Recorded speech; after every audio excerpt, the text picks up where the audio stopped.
Ciao amici e buon inizio di settimana a tutti. Sono giorni importanti, giorni che ci porteranno a vivere Fiorentina-Juventus in programma sabato alle ore 15 all'Artemio Franchi, quindi un match importante e probabilmente sarà anche il primo match in tono ufficiale di Maurizio Sarri sulla panchina bianconera. Attendiamo a tal proposito poi comunicazioni dalla Juventus. Voglio sfruttare questo video per soffermarmi su un giocatore che in questo avvio di stagione mi sta convincendo, ovvero Leonardo Bonucci, capitano degli azzurri e capitano adesso anche della Juventus in virtù purtroppo del grave infortunio rimediato da Giorgio Chiellini. Beh, devo essere sincero, avevo ascoltato con molto interesse le parole pronunciate da Bonucci in partenza per la tournée asiatica rilasciate agli organi ufficiali della Juventus appunto quest'estate. Lui candidamente ha ammesso che nelle ultime stagioni ha un po' reso sotto ritmo, salvo poi volersi scattare appunto nell'annata calcistica corrente. E credo che l'avvio sia stato dei migliori, una prestazione robusta nella ripresa a Parma, finché la Gambaretto credo che a livello difensivo abbia fatto molto bene contro il Napoli e anche bene poi nelle due sfide sfoggiando la casacca azzurra selezionata da Roberto Mancini.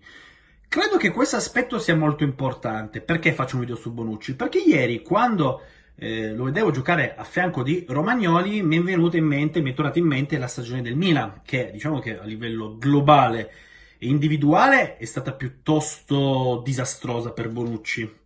Tant'è che poi ha fatto di tutto affinché potesse tornare alla Juventus, accontentato nella maxi operazione che ben ricorderete aveva portato momentaneamente Gonzalo Higuain in rossonero più Mattia Caldara, che è diventato un oggetto misterioso. Però tornando a Bonucci, in quella stagione secondo me lui ha avuto un merito, ovvero quella di responsabilizzare Romagnoli, a tal punto che poi Romagnoli è diventato il capitano, e lo è tuttora, del diavolo.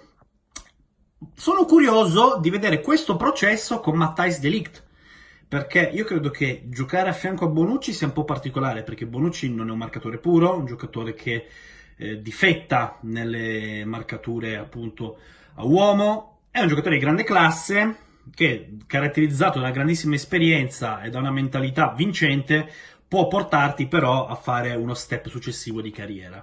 Ci è riuscito Romagnoli e credo che l'olandese potrà beneficiarne, soprattutto perché non considero, credo che questa coppia sia molto coesistente, mi riferisco a De Ligt e Bonucci, a differenza di molti commenti che leggo in giro che entrambi non possano giocare assieme. Io invece credo che valutando usi e costumi delle difese moderne, entrambi possano fare davvero molto bene, anche perché la Juventus è una squadra che palleggia tantissimo nella metà campo avversaria ed entrambi, soprattutto Bonucci, sono dotati di classe sopraffina. Quindi io scommetto su questa coppia e credo che alla lunga sia destinata a trovare la sua affidabilità. È chiaro, non si può gettare la croce su un ragazzo di 20 anni al primo errore, soprattutto se poi deve ereditare anche il posto di un certo Chiellini in una partita complicatissima contro una certa squadra che si chiama Napoli.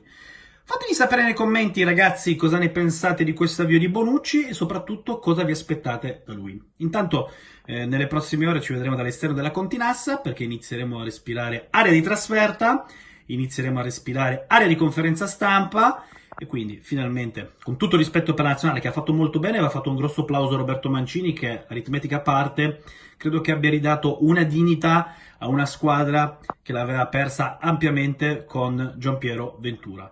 E mi raccomando, se siete tifosi della Juventus, iscrivetevi al mio canale YouTube e mettete like ai miei video. Un abbraccio!